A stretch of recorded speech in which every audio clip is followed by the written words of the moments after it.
She told me it would wake up when I needed it most. I didn't understand what she meant until the spring after she died. My name is Liam, and this is what came out of the soil she spent 30 years keeping asleep. My grandmother, Eleanor, passed away in late February. Coldest week of the year.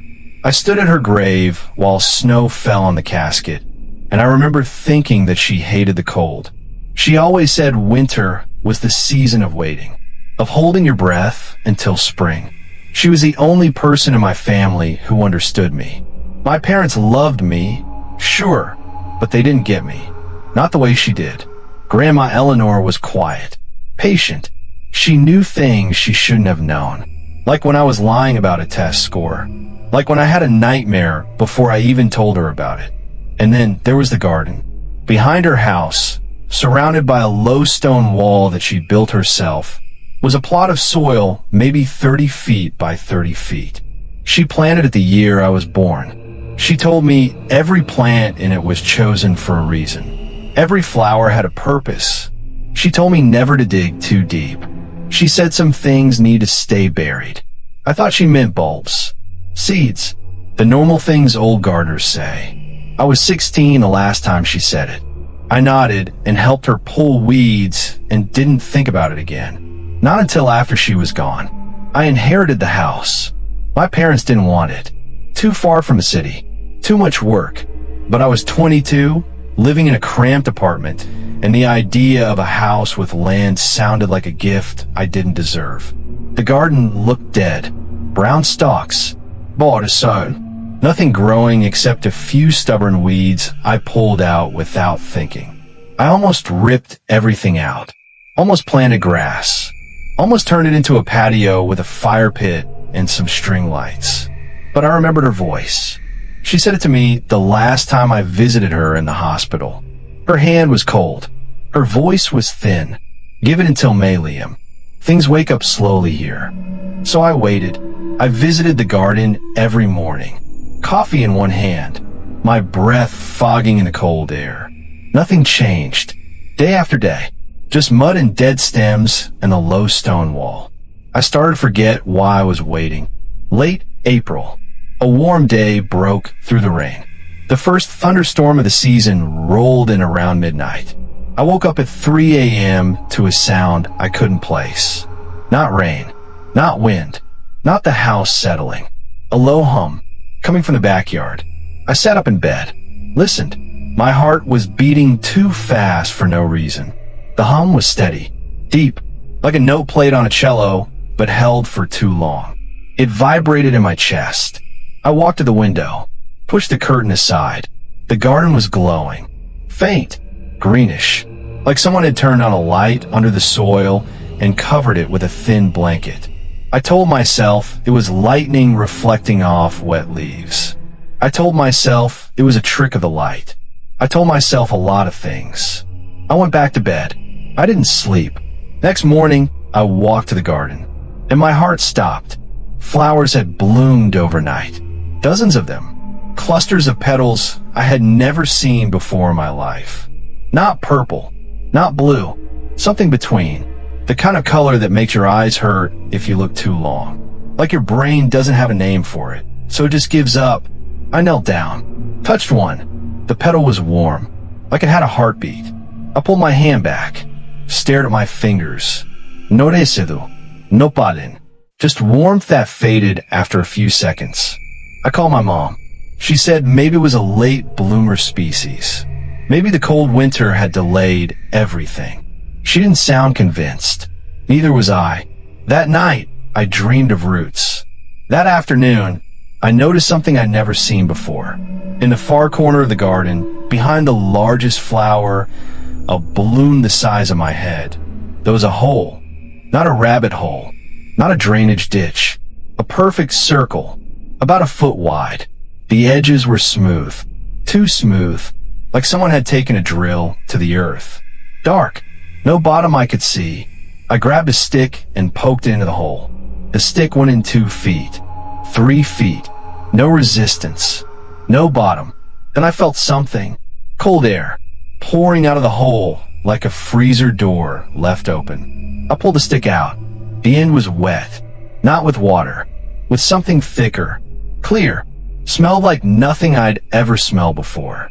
Not rot, not soil, just absence. I covered the hole with a flat rock. I walked away. I should have filled it with dirt. I should have poured concrete. I should have burned the whole garden and salted the earth. But I didn't. That night, I dreamed of my grandmother. She was standing in the garden, but it wasn't the garden I knew. The flowers were taller than her, moving without wind, turning to face me like sunflowers follow the sun. Their petals opened and closed, breathing. Grandma Eleanor looked younger, maybe 40. Her hair was dark. Her face was smooth, but her eyes were the same. Kind, sad. She said, "You shouldn't have uncovered it, Liam." I planted the garden to keep it down. I tried to ask her what she meant. What was under the soil? What had I uncovered? She shook her head. "It heard you when you pulled the weeds, when you almost dug it up. You woke it up." The flowers turned toward me. All of them. Their petals opened wider than I thought possible. Grandma Eleanor stepped backward into them. The flowers closed around her.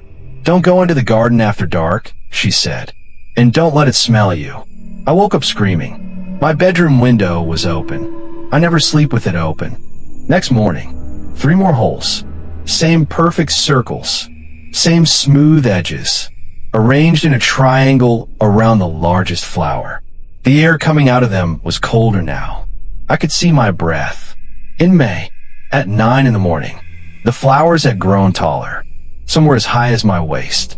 The ones nearest the holes were black at the edges. Not dying, changing. The humming was back. Louder now, not coming from the garden, coming from under it. I stood very still. I listened. The hum had a rhythm. Slow, steady, like something breathing in its sleep. I tried calling my grandmother's old friend, Margaret, the only person who might understand. Margaret was 93. She lived in a nursing home an hour away. She answered on the 3rd ring. I told her about the garden, about the holes, about the dream. There was a long silence. Then Margaret said, "Eleanor told me never to let you near that garden after dark. She said something sleeps under it. Something she put there a long time ago, before you were born." I asked what it was. Margaret said, "I don't know its name, but she found it in the woods. It was small then, and she couldn't kill it, so she buried it, and she planted flowers on top to keep it asleep." Margaret started crying. She told me it would wake up when she died. She told me to warn you. I forgot. I'm sorry. I forgot. I went into my grandmother's attic that afternoon. I'd never been up there before. Dust. Cobwebs. Old furniture covered in sheets. In the corner, under a broken lamp, I found a box. Wooden. Carved with flowers that looked like the ones in the garden. Tied with twine. Inside, letters. Dozens of them. Dated from the 1980s. Before I was born. She wrote them to someone named Elias. But she never mailed them. Just kept them. Like a diary she couldn't bring herself to send. I sat on the dusty floor and read. The first letter, dated June 1984. I found it today, Elias. In the woods behind the old church. It was small. No bigger than a child. But it was growing. It was always growing. I could feel it watching me. I couldn't kill it. I tried. I couldn't. The second letter, dated July 1984. I buried it behind the house. Deep. Deeper than I thought I could dig. But the next morning, the soil was disturbed. It was closer to the surface. I don't think it likes being underground. The third letter, dated August 1984. I planted flowers on top of it. Roses first. They died in a week. Then lilies. They lasted 2 weeks. Then something else. Something I found in an old book at the library. The flowers are working, Elias. The ground stays warm in winter. But sometimes, at night, I feel it turn over in its sleep. I don't know how long the garden will hold. The last letter, dated March 1999. I'm pregnant, Elias. A boy. I'm going to name him Liam. I planted a new flower the day I found out. Something to protect him. The garden knows his name now. It will watch him. It will keep him safe. But only if he never digs too deep. Promise me you'll tell him. Promise me you'll remember. I didn't know anyone named Elias. My grandmother never mentioned him. I don't know if he ever got those letters. But I understood one thing clearly. The garden wasn't planted for me to enjoy.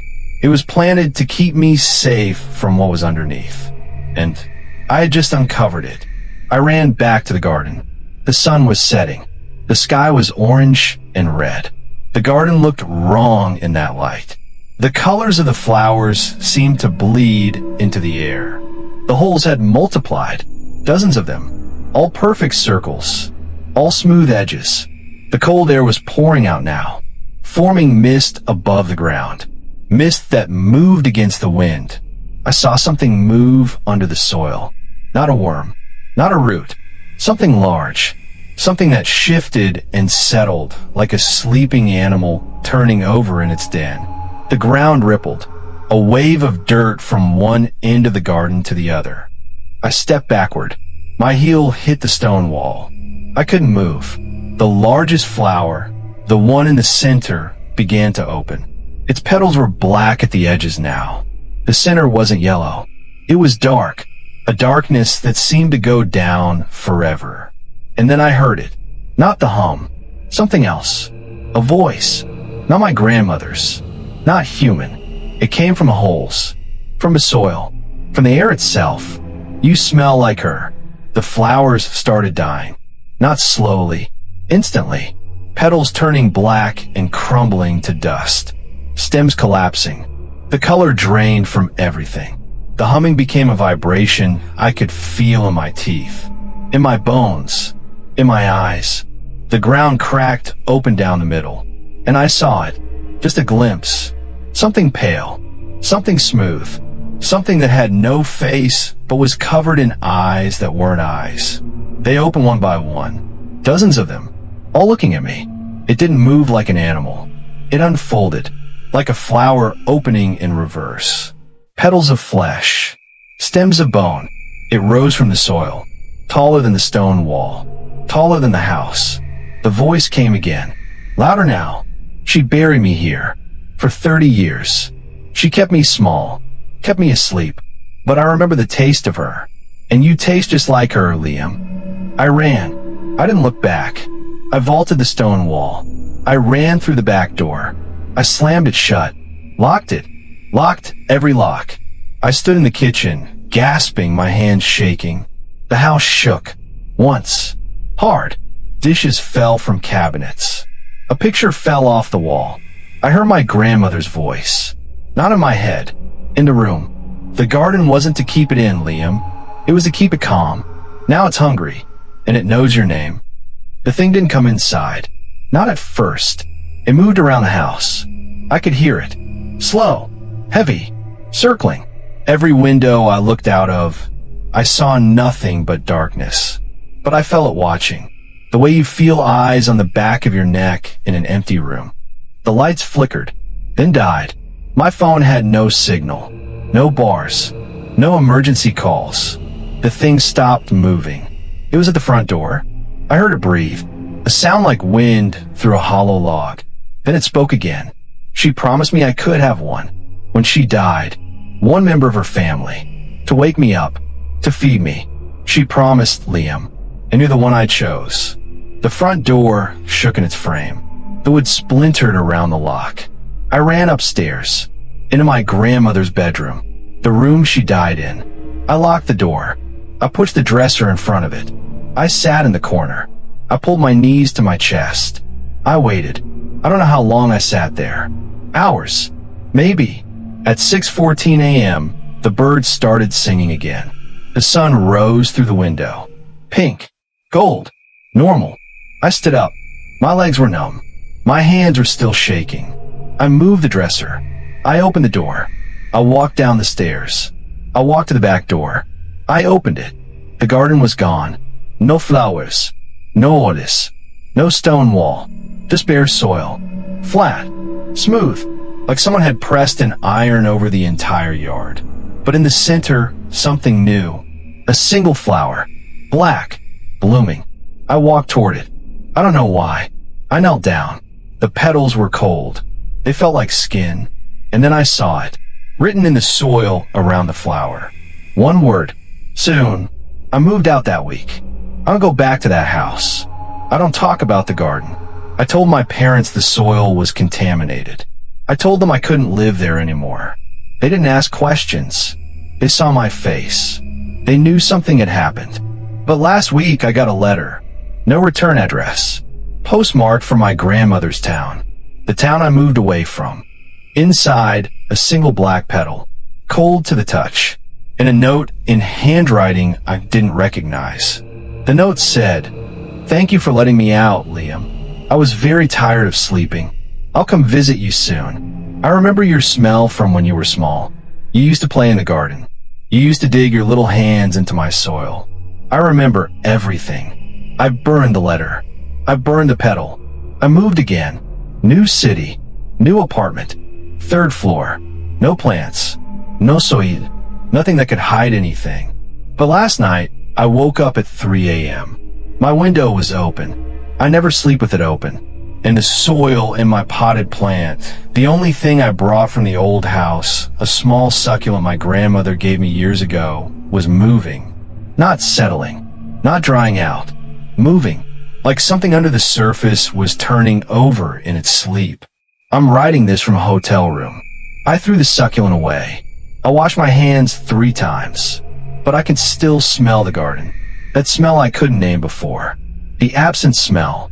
And last night, I dreamed of my grandmother again.